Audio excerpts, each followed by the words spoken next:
Alright, so you probably just saw me making my breakfast, and I'm probably just going to go over it real quick, like what exactly I put in the pancakes in case anyone's curious, right? So I put 2 whole cups of this Kodiak Cakes Power Mix. I just get this at like Hannaford. They have it in like tons of different stores and stuff. I buy like the big box because I go through them like crazy. And then I also put just 1 whole egg, and then also just a scoop of this Gorilla Mode protein powder, which is really, really good, right? So and after that, I'll put like a little bit of butter on it or whatever, and then just some like sugar-free syrup. This one's almost gone, so I came prepared and had another one. So I'm just gonna eat this real quick, and then after that, I'm probably just gonna shower and then let the food digest, maybe read a little bit of the book, and yeah. Alright, so it's around like 9 a.m. right now. I just showered and cleaned up some of my facial hair here and all that shit.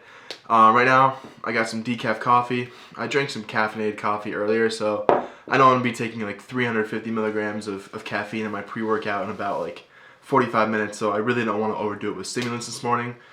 And I'm also going to be reading some of Jordan Peterson's book. It's called 12 Rules for Life, and if you haven't read this, I would severely check this out because it's a really, really good book. And then also just try to chug as much of this water as possible so I can be hydrated for the gym. So I'll see you when I take my pre.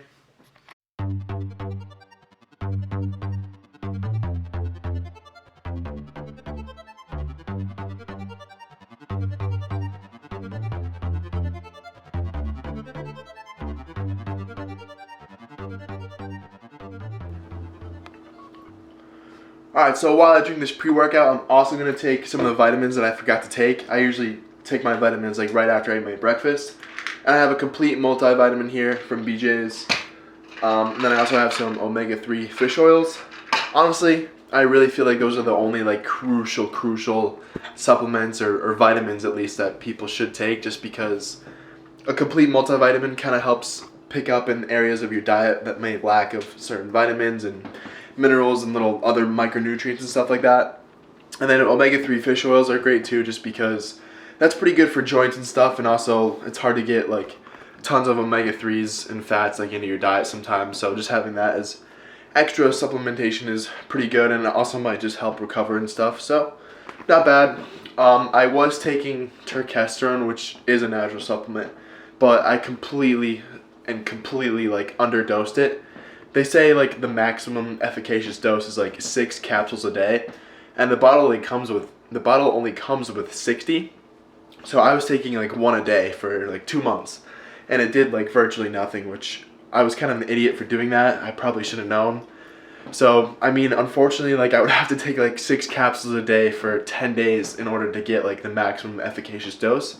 But some companies will offer, like, if you buy like 3 whole bottles of it, you can get like a pretty good discount. So I may do that in the future, I'm not sure, because it would be kind of awesome to do like a 3-month like little test of it, I guess, and just do 6 capsules a day for like 3 whole months or 30 days and see how that works. But as I was saying, I'm gonna drink this pre-workout right now, take my vitamins, and then drive to the gym.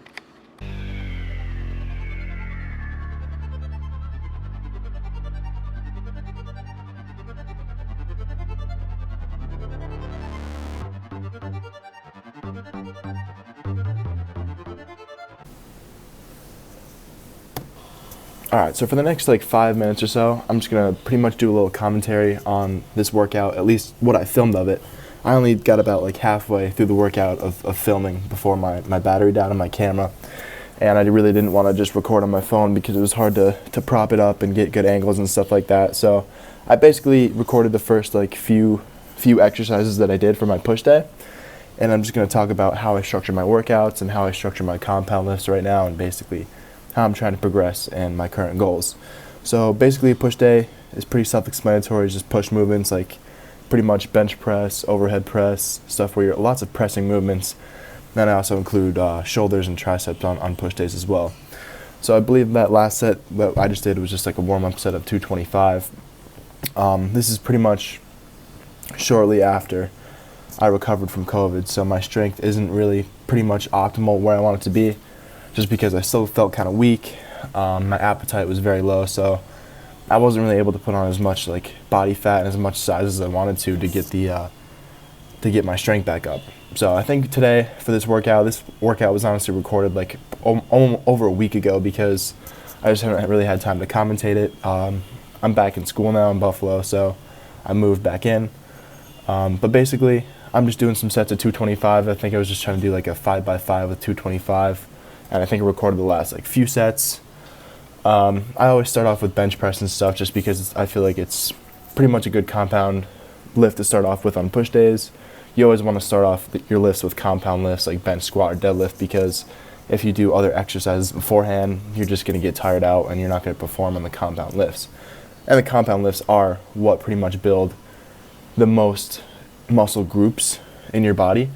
So pretty much every exercise after the compound lift just targets a specific area of the muscle, and with compound lifts you are hitting lots of different body parts in those exercises. So after the bench press, I've been hopping into incline press with barbell. Originally I was doing incline press with just dumbbells, but after doing some research, lots of people have said that doing incline press with barbell seems to really help their bench press and stuff. So I'm trying to bench 315. I've been trying to bench 315 for so long, but due to like injuries and like sickness and stuff, I haven't been able to pretty much just put my head down in and get the calories in and get to the body fat and strength that I want to be at. But anyways, just doing some sets of incline here.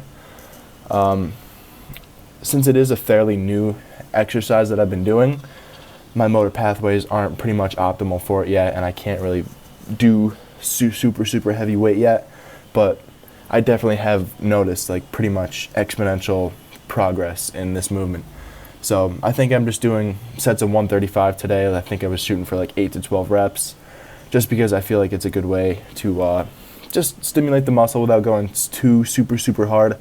Obviously my last couple reps are kind of difficult, as pretty much they should be in most of your lifts, especially for compound lifts.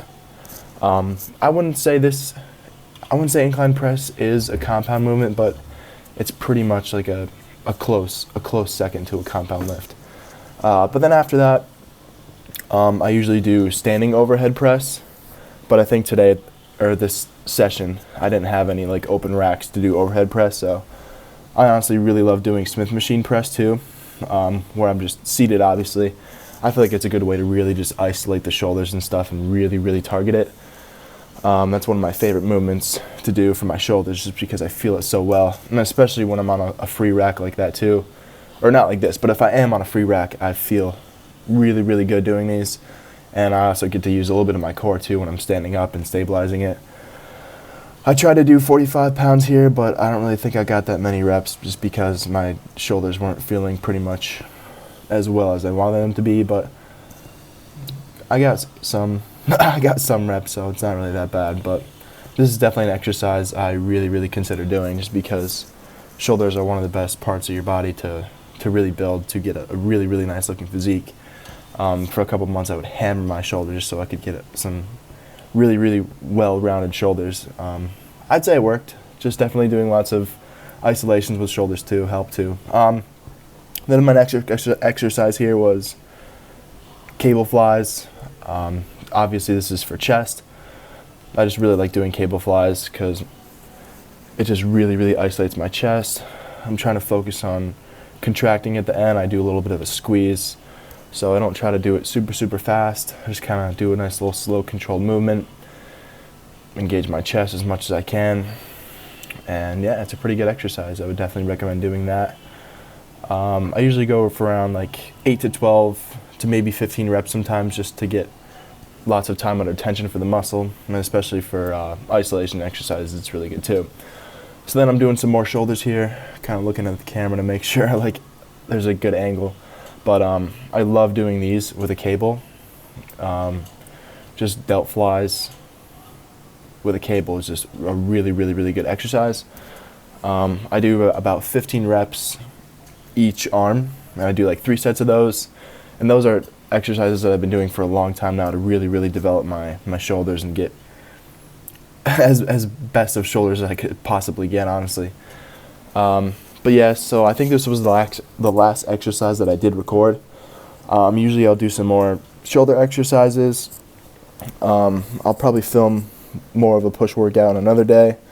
But after shoulders, obviously I'm going to do a little bit more triceps and stuff like that. I'm pretty sure I didn't do any more chest movements just because my chest was pretty sore from the bench press and the incline barbell. But in the future, I'm hoping to do more of these commentaries just to kind of talk about my training and the workouts that I do and how I structure them, and pretty much give the best advice possible to people who are just starting out and looking to have a solid routine. But anyways, that's kind of the end of that commentary, and I'll see you guys in another one.